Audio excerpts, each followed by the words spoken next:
There's a lot of talk about sales jobs disappearing in the next 10, 15, 20 years. 70% or 95% of all sales jobs are going to disappear. Is that true? What's really going to happen?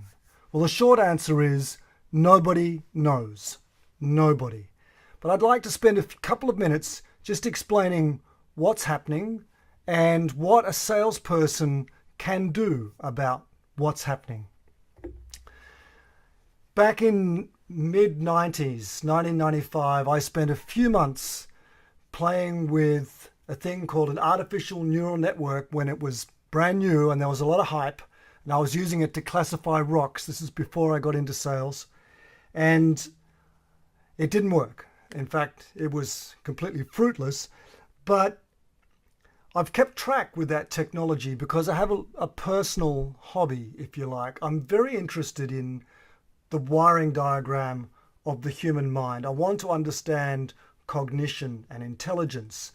And what happens with artificial neural networks is the way that we're learning about how our mind works. We have tremendous progress there.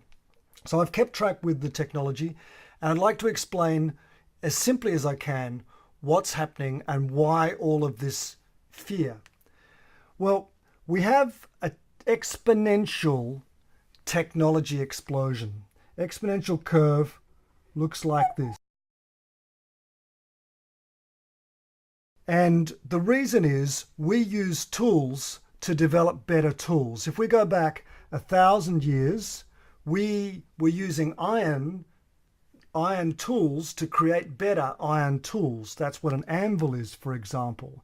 If we go back 200 years to the Industrial Revolution, we used steam engines to create better steam engines. We used the power and energy from those engines to create better and better engines. If we go to the 1950s, we use computers to help us design faster and faster computers. And now we have software such as neural networks, artificial neural networks, that can configure themselves. That's what a neural network is. It can configure itself. And just last week, I read a paper from Google Mind about an artificial neural network, a recurrent neural network, that can do all of the architecture configuration for neural networks. So we've got an accelerating change here in intelligence, in tool creation. And what does it mean for people? Well, people do not adapt exponentially.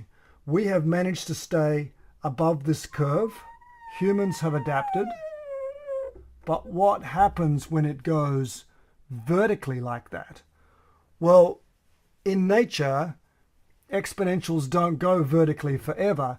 They either taper off gracefully, as happens with our cells when we become adults in our body, or they catastrophically collapse, as happens with a locust plague or something like that.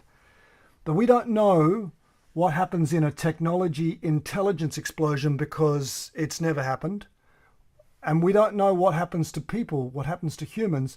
The only thing I can say is it has to be unstable. We don't know what's going to happen, but it is absolutely unstable. So should we be panicking? What should we be doing? I believe as salespeople, our job is to get ourselves as far up this curve as possible by adapting. The most important thing that you can do is become someone that can adapt quickly. What does that mean? You have to be a learner. You have to be flexible to move into new jobs that maybe don't even exist now, that are going to exist. The skills of adaptation to something new are going to be absolutely critical. Otherwise, you're completely left behind. And the second thing is, when you've got an unstable thing happening like this, we don't know what's going to happen. It's almost certain to cause major disruption. In that situation, you need reserves. And in our currency, reserves means dollars. For salespeople, it means you need to sell, you need to continue to sell so that you have capital reserves, because then you're in a stronger position to be able to take advantage of whatever happens. Whoever says they know that in 10 years or 15 years or exactly what's going to happen, they really don't know. They don't know what's going to happen. This is unstable. So my recommendation is be someone that can adapt. Work on your adaptation skills and sell. You need to build up your reserves for yourself and for your family. Sell. That's what we do as salespeople. It doesn't help to concern yourself other than this.